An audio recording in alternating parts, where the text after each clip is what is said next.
நிறைவான பரிசு நீதானையா, உன் நீழல் தானே தங்கும் சொர்க்கமையா. நிறைவான பரிசு நீதானையா, உன் நீழல் தானே தங்கும் சொர்க்கமையா. போவா போவா போதையால் என்னை மூடுமையா. ஏசையா ஏசையா, உம் அன்பினால் என்னை மூடுமையா.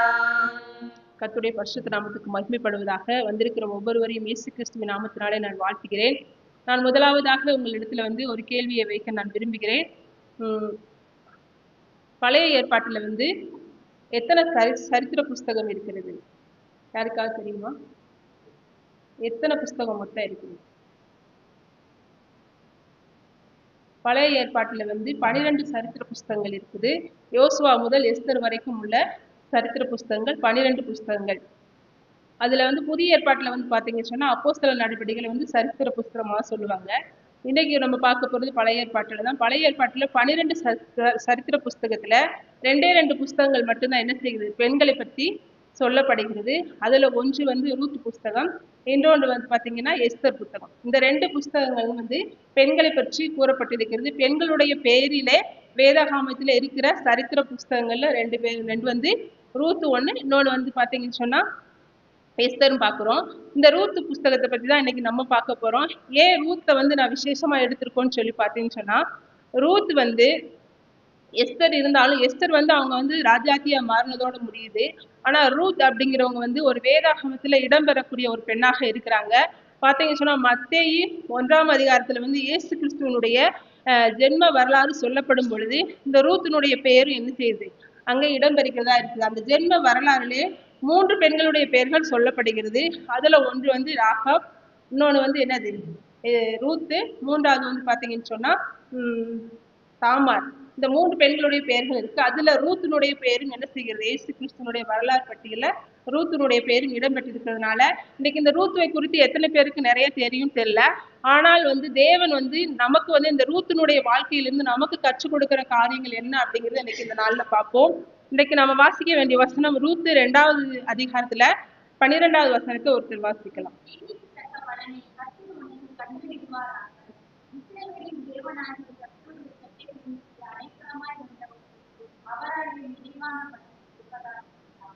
இடத்துல பார்க்கிறோம், உன் செய்கைக்கு தக்க பலனை கர்த்தர் உனக்கு கட்டளையிடுவாராக. இஸ்ரவேலின் தேவனாகிய கர்த்தருடைய செட்டைகளின் கீழ் அடைக்கலமாய் வந்த உனக்கு அவராலே நிறைவான பலன் கிடைப்பதாக என்று சொல்லி பார்க்கிறோம். இந்த வசனம் யார் சொல்றாங்கன்னு சொன்னா, இந்த வார்த்தையை போவாஸ் அப்படிங்கிறவர் ரூத்துங்கிற ஒரு பெண்ணுக்கு என்ன செய்கிறார், இந்த வார்த்தையை சொல்லுகிறாரு. உன் செய்கைக்கு தக்க பலனை கர்த்தர் கட்டளையிடுவாராக அப்படின்னு சொல்லி பார்க்கணும். இதுல இந்த போவாஸ் அப்படிங்கிறது யாருன்னு சொல்லி நம்ம தெரிஞ்சுக்கிறோம். இந்த வசனத்துக்கு முன்பாக என்ன நடந்துச்சு அப்படிங்கிறத நம்ம தெரிஞ்சுக்கிட்டாதான் இந்த வசனத்தை எந்த சூழ்நிலையில சொல்லப்பட்டிருக்கு அப்படிங்கிறது நமக்கு தெரியும். முதல்ல பார்த்தோம்னு சொன்னா, இந்த எஸ்தர் அப்படிங்கிற பெண்ணுக்காக இந்த வசனம் சொல்லப்படுகிறது. எஸ்தர் அப்படிங்கிறவங்க ரூத்துங்கிறவங்க பெண்ணுக்காக சொல்லப்படுகிறது. இந்த ரூத்துங்கிற பெண் யாருன்னு சொல்லி பாத்தீங்கன்னா, ஒரு மோவாப் தேசத்துல வாழ்ந்த ஒரு ராஜகுல பெண்ணாக அவங்க என்ன செய்கிறாங்க, காணப்படுகிறாங்க. இந்த ரூத் அவங்க எப்படி இந்த நகோமியுடைய குடும்பத்துக்கு வந்தாங்க அப்படின்னு சொல்லி பார்த்தோம்னு சொன்னா, ரூத் 1ஆம் அதிகாரத்துல பார்த்தோம்னு சொன்னா நகோமியினுடைய குடும்ப வரலாறுகள் என்ன செய்கிறது சொல்லப்பட்டிருக்கிறது. அதுல பாத்தீங்கன்னு சொன்னா முதல்ல நியாயாதிபதிகள் நியாயம் விசாரிக்கிற அந்த காலங்கள்ல என்ன செய்கிறான், இஸ்ரவேல் தேசத்துல பஞ்சம் உண்டாகும் பொழுது அந்த இஸ்ரவேல் தேசத்துல பாத்தீங்கன்னு சொன்னா வசித்து வந்த எலிமெலக் அப்படிங்கிற ஒரு மனுஷன் இருக்கான். அந்த எலிமெலக்கினுடைய மனைவியின் பெயர் தான் நகோமி. அந்த நகோமிக்கு பிறந்த 2 பசங்கள் என்ன செய்யறாங்க, 2 குமாரர்கள் இருக்கிறாங்க. அவங்க ஒருத்தர் பேர் மக்லோ, இன்னொருத்தர் பேரு கிளியோன்னு சொல்லி இருக்கிறாங்க. இந்த 4 பேரும் என்ன செய்யறாங்க, இஸ்ரவேல் தேசத்துல வசித்து வந்தவங்க. அந்த பஞ்சம் வந்த பொழுது என்ன செய்யறாங்க, இஸ்ரவேல் தேசத்துல இருந்து என்ன செய்யறாங்க, மோவாப் தேசத்துக்கு என்ன செய்யறாங்க, இடம்பெயர்ந்து போறாங்க. இங்க பாக்குறோம், இந்த பஞ்சம் வந்த காலத்துல அவங்க இடம்பெயர்ந்து அங்கே மோவாப் தேசத்துல போய் அங்கே என்ன செய்யறாங்க, ஒரு 10 ஆண்டுகளுக்கு மேலாக என்ன செய்யறாங்க, அவங்க அங்கேயே இருந்துறாங்க. அங்கே இருக்கும் பொழுது அந்த எலிமெலக் அப்படிங்கிற ஒரு மனுஷன் என்ன செய்யறான்னு சொன்னா, மறித்து விடுகிறார். அந்த நகோமியினுடைய கணவர் என்ன செய்கிறாரு, மறித்து விடுகிறார். அவர் மறிக்கும் பொழுது நகோமியும் நகோமியினுடைய 2 குமாரர்கள் மாத்திரம் இருக்கிறாங்க. அப்ப அவங்க வந்து ஒரு இஸ்ரவேல் தேசத்துல இருக்கிற அந்த ஜனங்கள் மோவாப்ல என்ன செய்ய மாட்டாங்க, பெண் கொள்ள மாட்டாங்க. ஏன்னு சொன்னா மோவாப் அப்படிங்கிற ஒரு ஜனம், ஒரு இனம் வந்து என்னதுன்னா கர்த்தருக்கு விரோதமான ஒரு இனமாக காணப்படுகிறாங்க. அந்த கர்த்தருக்கு விரோதமான அந்த குலத்துல வந்து என்ன செய்ய மாட்டாங்க, பெண் கொள்ள மாட்டாங்க. ஏன்னா அது கர்த்தருக்கு பிடிக்காது என்பதுக்காக அவங்க என்ன செய்ய மாட்டாங்க, அந்த குலத்துல பெண் எடுக்க மாட்டாங்க. ஆனா இவங்க என்ன செய்யறாங்க, கர்த்தருக்கு அந்த ஜனங்கள் வசிக்கிற மத்தியில இவங்க போய் இருக்கிறதுனால தன் கணவன் மறித்த பின்பு அவங்க என்ன செய்கிறாங்க, தன் 2 குமாரருக்கும் என்ன செய்யறாங்க, அங்க உள்ள பெண்களில 2 பேரை வந்து திருமணம் பண்ணிக்கிறாங்க. அதுல ஒரு மருமகள் பேர் என்ன செய்யுதுன்னு பாத்தீங்கன்னு சொன்னா ஓர்பால், இன்னொரு மருமகள் பேரு தான் என்ன செய்ய ரூத்துன்னு சொல்லி பாக்குறோம். அப்ப ஓர்பால் வந்து மூத்த மருமகளாகவும், 2வதாக என்ன செய்யறாங்க, ரூத் வாங்குறாங்க. இதுல இவங்க திருமணம் வந்து மாறி மாறி, அண்ணன் வந்து சகோதரியை திருமணம் பண்ணி கொடுக்கிறாங்க, சகோதரர் இப்படி மாறி திருமணம் பண்ணி கொள்கிறாங்க. இப்ப பாக்குறீங்கன்னு சொல்லி பார்த்தோம்னா இந்த ரூத் அவங்க வந்து என்ன செய்யறாங்க, திருமணம் பண்ணி நகோமியின் குடும்பத்துல ஒரு அங்கத்தினரை வந்து என்ன செய்யறாங்க, கடந்து வந்துறாங்கன்னு சொல்லி பாக்குறோம். அப்படி கடந்து வரும் பொழுது மக்லோன் அப்படிங்கிற ஒரு ரூத்தோட கணவர் அடுத்ததாக நகோமியில 2 பிள்ளைங்கள் என்ன செய்யறாங்க, மறித்து போயிறாங்க. அவங்க மறிச்ச பிறகு நகோமியும் நகோமியினுடைய 2 மருமகள் மாத்திரம் என்ன செய்யறாங்க, அந்த 3 பேர் மாத்திரம் இருக்கிறாங்க. அவங்க இருக்கும் பொழுது பஞ்சம் என்ன செய்கிறதா, இஸ்ரவேல் தேசத்துல முடிவடைந்து அங்க வந்து கர்த்தர் வந்து தம்முடைய ஜனங்களுக்கு உணவளிக்கிறார் என்று கேள்விப்படும் பொழுது அவங்க என்ன செய்யறாங்க, நம்ம திரும்ப இஸ்ரவேல் தேசத்துக்கு கடந்து செல்லலாம் அப்படின்னு சொல்லி என்ன செய்யறாங்க, அவங்க ஒரு முடிவெடுக்கிறாங்க. அப்படி முடிவெடுக்கும் பொழுது இதுவரைக்கும் மருமகளாக என்ன செய்கிறாங்க, நகோமியின் ஸ்தானத்துல இருக்கிற அந்த 2 பேருக்கும் ஒரு சுதந்திரம் என்ன செய்கிறது, இடத்துல வைக்கப்படுகிறது.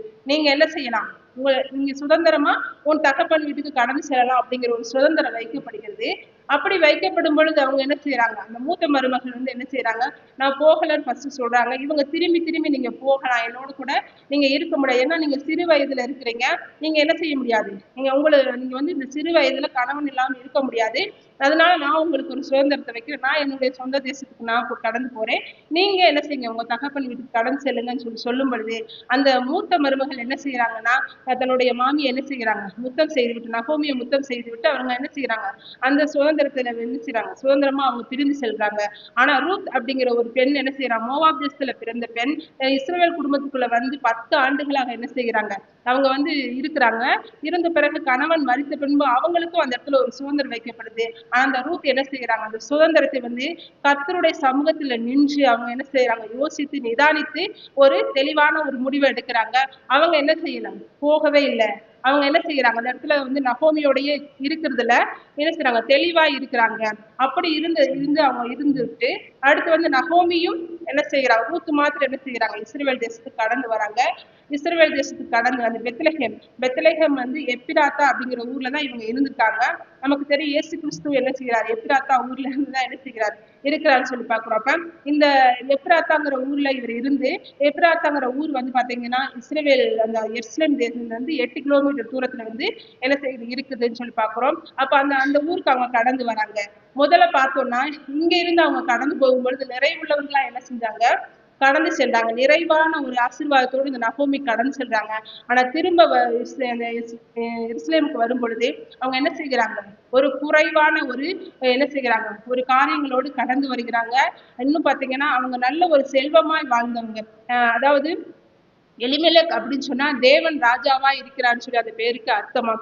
இவர் வந்து ஒரு குடும்பத்தை சேர்ந்ததுனாலதான் அவங்க திருமணம் எடுத்த குடும்பம், அந்த மோவாபில வந்து ஒரு திருமணம் எடுத்த குடும்பமும் ஒரு ராஜ குலத்துல வந்து அவங்க பெண் கொள்கிறாங்கன்னு பாக்குறோம். அப்ப இந்த ஓர்பாலும் இந்த ரூத்தும் ஒரு சாதாரண மோவாப் பெண்கள் அல்ல, ஒரு நல்ல ஒரு ராஜகுலத்து பெண்களை தான் அவங்க திருமணம் பண்ணிருக்காங்க. அந்த மோவாபில வந்து அவங்களுடைய தேவன் யாருன்னு பாத்தீங்கன்னா கற்கடவுளை என்ன செய்வாங்க, வழிபட்டு கொண்டிருப்பாங்க. அவங்களுடைய தெய்வம் வந்து ஒரு கல்ல சிலையை வச்சு என்ன செய்வாங்க, வடித்து அதுல ஒரு தெய்வத்தை உண்டாக்கி வணங்கி வந்த ஒரு தேசத்துல இருந்து வந்த பெண் தான் இந்த ரூத் அப்படிங்கிறவங்க. இவங்க என்ன செய்யறாங்க, முதலாக எப்ப நகோமியின் குடும்பத்துக்குள்ள வராங்களோ அப்ப வந்து தேவனை பற்றி அவங்க என்ன செய்யறாங்க, அறிய ஆரம்பித்து விடுகிறாங்க. அறிந்த உடனே இந்த தேவன் எப்படிப்பட்டவர் என்பதை என்ன செய்கிறாங்க, இந்த ரூத் வந்து தெளிவாக என்ன செய்யறாங்க, உணர்ந்து கொள்கிறாங்க தன்னுடைய வாழ்க்கையில. அது மாத்திரம் இல்ல, இந்த ரூத்தோட தகப்பன் யாருன்னு சொல்லி பாத்தீங்கன்னா பாலாக் அப்படிங்கிற ஒரு ராஜா பத்தி நீங்க கேள்விப்பட்டிருக்கீங்க. அவர் வந்து யாருன்னு சொன்னீங்கன்னா, இந்த இஸ்ரவேல் ஜனங்களை வந்து சபிக்கும்படிக்கு என்ன செய்ய வந்தாங்க, பிழையாம் தீர்க்கதரிசி அழைத்த ஒரு ராஜா. அந்த காலத்திலையும் தேவன் எப்படி செயல்பட்டார் என்பது இந்த சரித்திரத்துல அவங்களுக்கு சொல்லப்பட்டிருக்கும், அந்த ரூத் அப்படிங்கிறவங்களுக்கு. அதனால அவங்க என்ன செஞ்சாங்க, தேவன் எப்படிப்பட்டவரை தெளிவா அறிஞ்சதுனால அவங்க என்ன செஞ்சாங்க, பின்வாங்கி போகக்கூடிய ஒரு சூழ்நிலைக்கு போகாதபடிக்கு கர்த்தருடைய சமூகத்துல என்ன செஞ்சாங்க, வருவதற்கு தன்னை அர்ப்பணித்து தன்னுடைய வாழ்க்கை என்ன செஞ்சாங்க, முற்றிலுமாய் ஒப்பு கொடுத்த ஒருத்தவங்க தான் இந்த ரூத். அதனாலதான் பாக்குறோம், இந்த வசனம் ரூத்துக்கு சொல்லப்படுகிறது, உன் செய்கைக்கு தக்க பலனை கர்த்தர் உனக்கு கட்டளையிடுவாராக. இந்த வசனம் வந்து ரூத்துக்கு வந்து என்ன செய்யுது, ஒரு பொருத்தமான ஒரு வசனமாக இருக்கிறது. இந்த வசனம் சொல்லப்படுவதற்கு முன்பாக என்ன செய்யுது, அவங்க வந்து இஸ்ரவேல் தேசத்துக்கு கடந்து செல்றாங்க. கடந்து செல்லும் பொழுது அங்க பாத்தீங்கன்னா வந்தவங்க நகோமியை பார்த்து மகிழ்ச்சியில என்ன செய்யறாங்க, நகோமி வந்துட்டாங்க அப்படின்னு சொல்றாங்க. ஆனா அவங்க அமைதியா இருந்திருக்கலாம். ஆனா அவங்க சொல்றாங்க, கர்த்தருடைய கை எனக்கு விரோதமா இருக்கிறது, என்னை நகோமின்னு சொல்லாதீங்க, என்ன மாறாள் என்று சொல்லுங்க. இந்த வாயின் வார்த்தையை தான் கர்த்தர் என்ன செய்கிறார், நம்மளுடைய வாழ்க்கையில உற்று நோக்கி பார்க்கிறார். அதாவது வாயின் வார்த்தை, பிரச்சனைகள் மத்தியிலும் இதே மனநிலையில தான் என்ன செய்கிறாங்க, ரூத்தும் அங்க இருந்து கடந்து வராங்க. மாமனார் இறந்த சூழ்நிலையும் ரூத் அங்கதான் இருக்கிறாங்க, தன்னுடைய கணவன் இறந்த சூழ்நிலை அவங்க அங்கதான் இருக்கிறாங்க. அதே ரெண்டு பேரும் என்ன செய்கிறாங்க, ஒரே மனநிலையில தான் கடந்து வராங்க, ஒரே பாதையில தான் கடந்து வராங்க. ஆனா ரூத் வாயிலிருந்து என்ன செய்யல, கர்த்தருக்கு விரோதமான எந்த ஒரு வார்த்தையுமே என்ன செய்யல, அவங்க சொல்லல. அவங்க என்ன செஞ்சாங்க, கர்த்தரை முன்னால வச்சுட்டு பிரச்சனை என்ன செஞ்சாங்க, பின்னாடி வச்சதுனாலதான் ரூத்துக்கு என்ன செய்யல, பிரச்சனைகள் பெரிதாக தெரியவில்லை. ஆனா நகோமி என்ன செய்ய, நகோமி அப்படிங்கிற பேருக்கு அன்சாட்டிஸ்பைடு உமன் சொல்லியிருக்குது. ஆனா ரூத்துங்கிற பேருக்கு சாட்டிஸ்பைடு உமன் என்று சொல்லப்படுகிறது. அப்ப அவங்க இருக்கிறதுல திருப்தி அடைஞ்சாங்க, கர்த்தர் போஷிக்கிறதுல அவங்க என்ன செஞ்சாங்க, திருப்தி அடைந்தாங்க. ஆனா நகோமி என்ன செய்கிறாங்க, கர்த்தரை குறை கூறிக்கொண்டே. அவங்க வந்து ஒரு இஸ்ரவேல் தேசத்துல இருந்தவங்க தான், கர்த்தர் ருசித்தவங்க தான். ஆனா கர்த்தரை பற்றி தெளிவாக என்ன செய்யறாங்க, அறிந்து கொள்ளவில்லை. இந்த இதுல பாக்குறோம், இந்த ரூத் சரித்திரத்துல 4 அதிகாரங்கள்லாம் இருக்கு. அதை நம்ம படிச்சு பார்க்கும்போது பாத்தீங்கன்னா தெரியும், அந்த இடத்துல பஞ்சம் வரும்பொழுது அந்த தேசத்திற்கு வெளியேறின ஒரே குடும்பம் நகோமி, எக்லோன், இது எலிமெலக்குடைய குடும்பம் தான். மற்ற குடும்பங்கள் வெளியேறுதான் என்று தெரியல.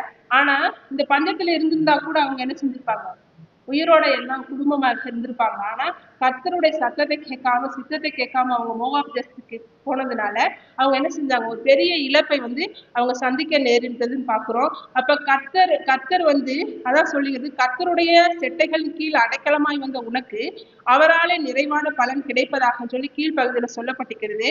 அப்ப இஸ்ரவேல் தேசம், எருசலேம் தேசம் என்ன செய்யுதுன்னா, கர்த்தருடைய ஒரு செட்டைகள். அநேக இடங்கள் நம்ம வேதத்துல பார்த்திருப்போம், எருசலேம் என்பது ஒரு கோழிக்கு என்ன செய்வாங்க, ஒப்பிட்டு சொல்லப்பட்டிருக்கு. அப்ப ஆண்டவர் சொல்லுவாரு, எத்தனையோ தடவை என் ஜனங்களை நான் என்ன செய்கிறேன், என்னிடத்துக்கு வரும்படிக்கு, என் செட்டைகள் கீழே வரும்படிக்கு கூவி நான் அழைச்சிருக்கிறேன், ஆனா அவர்களும் மனதில்லாது இருக்கிறார்கள் என்று ஆண்டவர் சொல்லியிருக்காரு. பாக்குறப்ப அப்படிப்பட்ட ஒரு அடைக்கல பட்டணத்தை விட்டு என்ன செஞ்சாங்க, ஒரு மோவாப் தேசத்துக்கு கடந்து சென்றாங்க. அந்த கடந்து சென்றதுனால அவங்க பெரிய இழப்பை செஞ்சாங்க. ஆனா மோவாப் தேசத்துல இருந்து ஒரு அடைக்கல பட்டணத்தை தேடி என்ன செய்யறாங்க, முதலாவதாக ஒரு பெண் வருகிறாங்கன்னா அது யாருன்னா ரூத்ன்னு சொல்லி பாக்குறோம். அந்த ரூத் என்ன செய்கிறாங்க, முதலாவது அடைக்கல பட்டணத்தை நாடி என்ன செய்கிறாங்க, அந்த ஜனங்கள் எப்படிப்பட்டவங்கன்னு தெரியாது, அந்த தேசம் எப்படிப்பட்டதுன்னு தெரியாது. ஆனா அவங்க தெரிந்திருந்த ஒன்றே ஒன்று, தேவன் எப்படிப்பட்டவர் என்பது மட்டும் அவங்க தெரிஞ்சதுனால அவங்க என்ன செஞ்சாங்க, தெளிவான ஒரு முடிவு எடுத்துட்டு வராங்க, உன்னுடைய தேவன் என்னுடைய தேவன். அப்ப இந்த இடத்துல பார்க்க ஓர்பால் கடந்து சென்றுட்டா. ஆனா ரூத் என்ன செய்யல, நீங்க என்னை பற்றி என்ன செய்கிறது, கடந்து போவது குறித்து நீங்க பேச வேண்டாம் அப்படின்னு சொல்லி ஒரு தெளிவான முடிவு எடுக்கிறாங்கன்னு சொல்லி பாக்குறோம். ரூத் 1:16 பாக்குறோம், அவங்க முதலாவது எடுத்த முடிவாதான், உன் செய்கைக்கு தக்க பலனை கர்த்தர் தந்தருள்வாராக என்று சொல்லப்பட்டிருக்கு. அப்ப ரூத் செய்த செய்கை என்ன அப்படின்னு சொல்லி நம்ம பார்த்தோம்னா என்ன செய்யணும், அவங்க பெற்ற ஆசீர்வாதம் எப்படிப்பட்டதுன்னு நமக்கு தெரியும். ரூத் 1:16 பாக்குறோம், உண்மை விட்டு திரும்பி போவது குறித்து என்னோட நீங்க என்ன செய்ய வேண்டாம், பேச வேண்டாம் அப்படிங்கிறாங்க. அடுத்ததாக அவங்க சொல்றாங்க, நீங்க எங்க போறீங்களோ அவங்க நானும் போவேன், நீங்க எங்க தங்குவீங்களோ அவங்க நானும் தங்குவேன், நீங்க இருக்கிற இடத்துல நானும் இருப்பேன் அப்படின்னு சொல்லி ஒரு தெளிவான முடிவாக சொல்றாங்க. அடுத்ததா அவங்க சொல்றாங்க, உம்முடைய ஜனம் என்னுடைய ஜனம், உம்முடைய தேவன் என்னுடைய தேவன். இதை யாரால சொல்ல முடியும், நமக்கு இப்படி ஒரு சுதந்திரம் கிடைச்சிச்சுன்னா நீ ஆளை விடுங்க, முதல்ல நான் என்ன செய்றேன், இந்த குடும்பத்தை விட்டு முதல்ல நான் போய் நிம்மதியா இருக்கணும் அப்படின்னு சொல்லிதான் என்ன செய்வாங்க, எல்லாரும் கடந்து போவாங்க. ஆனா இவங்க என்ன செய்யறாங்க, கர்த்தருடைய சித்தத்திற்கும் கர்த்தருடைய நியாயப்பிரமாணத்துக்கு என்ன செய்யறாங்க, தன்னை அர்ப்பணிச்சதுனால அவங்க ஒரு தெளிவான வார்த்தைகள் இந்த இடத்துல பேச முடியுது பாருங்க. நான் என்ன செய்வேன், உங்க ஜனம் தான் ஏன் ஜனம், உன்னுடைய இந்த தேவன் தான் என்னுடைய தேவன். மரணம் மட்டும்தான் நம்மளை என்ன செய்யணும், பிரிக்கணும் அப்படிங்கிற ஒரு வார்த்தையை சொல்றாங்க. இந்த காரியம் நம்முடைய வாழ்க்கையில இந்த ரூத் கிட்ட அவங்க சொன்ன வார்த்தை என்ன செய்யணும், நமக்கு ஆண்டவரோடு நமக்கு இருக்கணும். அதுதான் ஃபர்ஸ்ட். மரணம் மட்டும்தான் நம்மள என்ன செய்யணும், ஆண்டவரை விட்டு நம்மளை பிரிக்கணும். எந்த பிரச்சனையா இருக்கட்டும், எவ்வளவு இழப்பாக இருக்கட்டும், நம்ம என்ன செய்யக்கூடாது, ஆண்டவரை விட்டு பின்வாங்கி போறதுக்கு நம்ம ஒரு நாளும் முடிவெடுக்கவே கூடாது. இந்த பிரச்சனைகளை நம்ம ரூத்தை போல என்ன செய்யணும், அடியில வச்சுட்டு ஆண்டவரை மேல தூக்கி வச்சோம்னா எல்லா பிரச்சனையும் என்ன செய்யும், நம்முடைய வாழ்க்கையில சால்வ் ஆகும். நம்மளுடைய வாழ்க்கையில சால்வ் ஆகாத பிரச்சனைன்னு சொல்லி ஒண்ணுமே இல்லை. கர்த்தர் நம்மளோடு இருந்தாருன்னா எல்லாமே என்ன செய்யும், நிறைவாக, அதாவது ஃபுல்ஃபில் ரிவார்ட். எப்படி வந்து இந்த ரூத் அவங்க ஒரு ஃபுல்ஃபில் ரிவார்ட் வாங்கினாங்களோ அது மாதிரி நம்முடைய வாழ்க்கையில ஒரு நிறைவான பலன் கிடைக்கும்னு சொன்னா, நம்முடைய வாழ்க்கையில முதலாவது நம்ம வைக்க வேண்டிய நபர் யாருன்னா இயேசு கிறிஸ்து. ஆண்டவராக இயேசு கிறிஸ்துவை நம்ம வைக்கும்போது எல்லா பிரச்சனைகளும் என்ன செய்யும், அதுக்கு பின்பாக மாறுன்னு சொல்லி பார்க்கிறோம். அப்போ நம்மள என்ன முடிவெடுக்கணும்னு சொன்னா, மரணமே அன்றி ஆண்டவராக இயேசு கிறிஸ்துவின் என்னையும் பிரிக்க கூடாது. அந்த மரணம் மாத்திரம்தான் பிரிக்கணும்னு சொல்லி நினைச்சு அந்த தெளிவில் இருக்கும். பிரச்சனைகளுக்காக நம்ம ஒரு நாள் என்ன செய்யக்கூடாது, ஆண்டவரை விட்டு போகக்கூடாதுன்னு சொல்லி பார்க்கிறோம். அடுத்ததாக பார்க்கிறோம், அவங்க என்ன செய்யறாங்க, எருசலேம் தேசத்துக்கு கடந்து வந்துறாங்க. வந்த பிறகு அவங்க வந்த இடத்துல சாப்பிடுவது கூட அவங்களுக்கு ஒன்று இல்லை. இந்த தேசம் என்னன்னு தெரியாது, எந்த வேலை என்று தெரியாது. ஆனாலும் ரூத் என்ன செய்யறாங்க, யாருடைய கண்களில் எனக்கு தயவு கிடைக்குது என்று நான் என்ன செய்கிறேன், கடந்து செல்கிறேன்னு சொல்றாங்க. இந்த ரூத் வந்து இந்த இடத்துல ஒரு மோவா பெண்ணாக வரும் பொழுது சுதந்திரமா போய் எங்கேயும் வேலைக்கு போக முடியாது அவங்களால. ஆனா நகோமி என்ன செஞ்சிருக்கிறான், சுதந்திரமா போய் வேலை செஞ்சிருக்கிறான். ஆனா நகோமி கடந்து செல்லல. அவங்க வயதானதுனால நீங்க இருங்க, நான் போய் பொறுக்கி கொண்டு வருகிறேன். அதாவது அவங்க வேலை செய்வதற்கு அவங்களுக்கு அதிகாரம் இல்லாததுனால அவங்க அந்த கதிர்களை நான் என்ன செய்யறேன், பொறுக்கி கொண்டு வந்து உங்களுக்கு நான் என்ன செய்கிறேன், போஷிக்கிறேன் அப்படின்னு சொல்லி அவங்க என்ன செய்கிறாங்க, அந்த இடத்துல கடந்து செல்கிறாங்க. அந்த கதிர்கள் வேலை செய்யும்போது சிந்துகிற கதிர்களை பொறுக்கிறதுக்கு மட்டும்தான் அவங்களுக்கு என்ன செய்கிறது, அதிகாரம் கொடுக்கப்பட்டிருக்குது. அந்த வேலைக்கு என்ன செய்யறாங்க, தன்னை அர்ப்பணிக்கிறாங்க. அப்படி போகும் பொழுதுதான் தற்செயலாக அது யாருடைய வயல்வெளியா இருக்குதுன்னு பாத்தீங்கன்னா போவாசனுடைய வயல்வெளிக்கு அவங்க கடந்து செல்கிறாங்க. இது தற்செயல் கிடையாது, இது தேவ செயல்.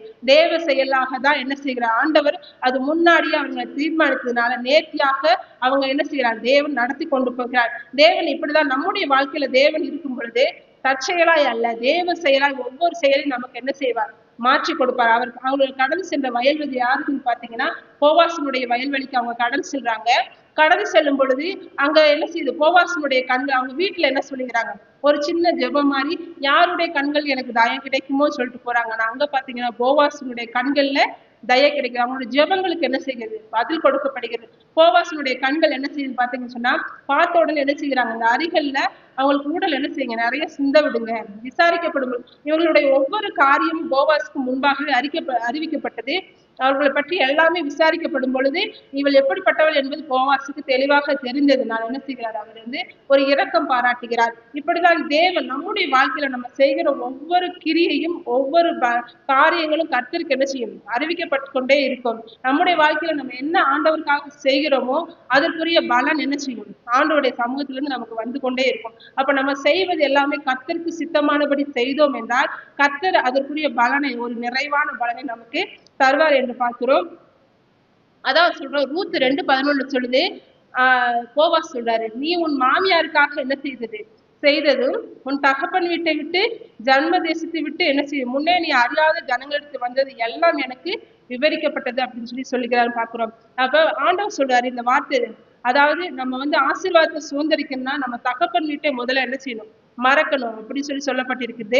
இந்த வார்த்தை யாருக்கு சொல்லப்படுதுன்னா, ஆபிரகாம் முதல்ல தேவன் அழைக்கும் பொழுது உன் தேசத்தையும் உன் இனத்தையும் விட்டு என்ன செய்யும், நான் காண்பிக்கும் உன் தேசத்துக்கு போ, அப்பொழுது நான் உன்னை ஆசீர்வதிப்பேன்னு சொன்னாரு.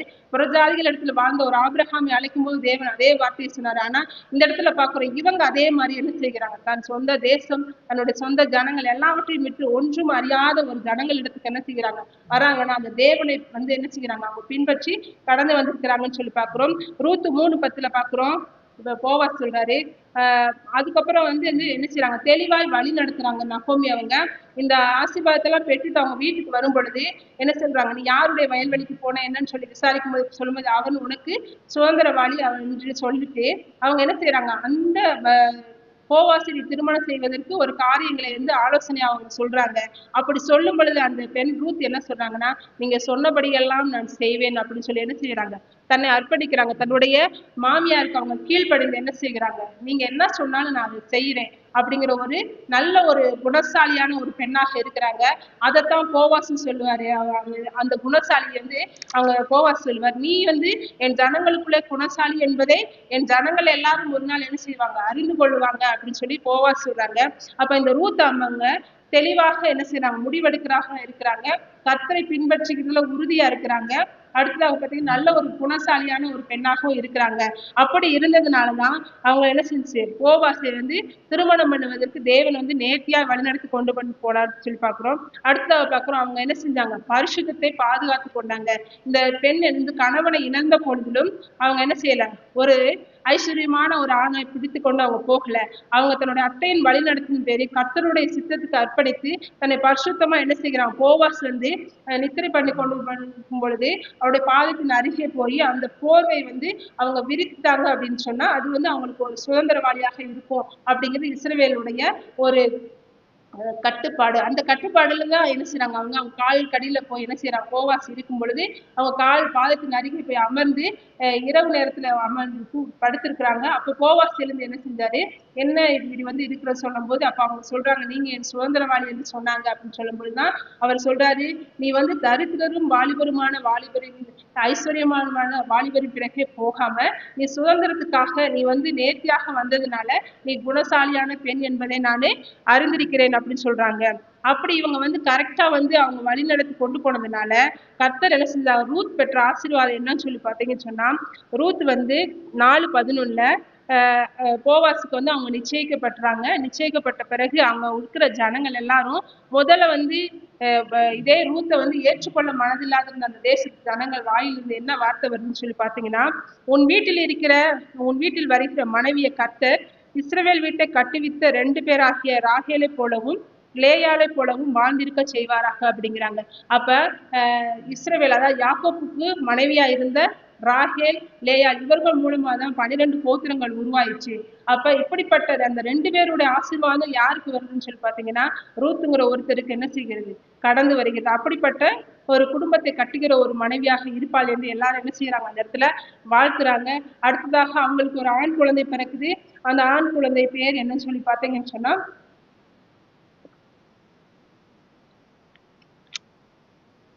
ஓபேத். அந்த ஓபேத் வந்து என்ன செய்கிறாங்க, ஆண் குழந்தை வந்து அவங்களுக்கு போவாஸ்க்கு ரூத்துக்கு ஆண் குழந்தை பிறக்குது. அந்த ஓபேத் வந்து பாத்தீங்கன்னு சொன்னா எல்லாரும் என்ன செய்கிறாங்க, அந்த குழந்தையை தூக்கி சந்தோஷமா மகிழ்ச்சியா கொண்டாடிட்டு நகோமிக்கு ஒரு குழந்தை பிறந்துருச்சு அப்படின்னு சொல்ற அளவுக்கு என்ன செய்கிறாங்க, அந்த குழந்தையை தூக்கி எல்லாரும் மகிழ்ச்சியோடு கொண்டாடுறாங்க. அது மட்டும் இல்ல, இந்த மருமகளை எப்படி சொல்றாங்கன்னா, நகோமி உனக்கு வந்து 7 குமாரர் இருந்தால் எப்படி இருக்குமோ அதே போல உன் ஒரு மருமகள் என்ன செய்யறா, உனக்கு 7 குமாரரை பார்க்கிலும் அதிகமா இருக்கிறாள் என்று என்ன செய்யறாங்க, எல்லாரும் வாழ்த்துறாங்க, சுற்றத்தார் எல்லாரும். அப்ப இந்த ரூத் என்பவள் என்ன செய்யறாங்க, 7 குமாரருக்கு ஒப்பாய் அந்த ஒரு மாமியார் என்ன செஞ்சிருக்காங்க, நேசித்து போஷித்து என்ன செஞ்சாங்க வந்ததுனால எல்லாரும் அவங்களை ஆசீர்வதித்தாங்க. அது மாத்திரம் இல்ல, ஏசு கிறிஸ்து என்ன செஞ்சாங்க, ஓபேத் அப்படிங்கிற ஈசாயோடைய தகப்பன், ஈசாயினுடைய மகன் தான் தாவீது. தாவீதின் வம்சத்துலதான் ஏசு கிறிஸ்து வந்தார். அப்ப இந்த ஏசு கிறிஸ்துவினுடைய ஜென்ம பட்டியல் அவங்க வந்து என்ன செஞ்சிச்சு, இவங்க ரூத்தினுடைய பெயர் வருவதற்கு காரணம் அவங்களுடைய செய்கை. அந்த செய்கைக்கு தக்க பலன் தான் அந்த ஒரு நிறைவான ஒரு பலனை வந்து கர்த்தர் என்ன செஞ்சாரு, கட்டளையிட்டார். நம்முடைய வாழ்க்கையிலும் கர்த்தரை பின்பற்றுகிறதுல நம்ம நிறைவாய் செயல்படும் பொழுது அந்த செய்கைக்கு தக்க பலனை கர்த்தர் நமக்கும் நிச்சயமாய் கட்டளையிடுவார். கர்த்தர் தாமே ஆசீர்வதிப்பார்.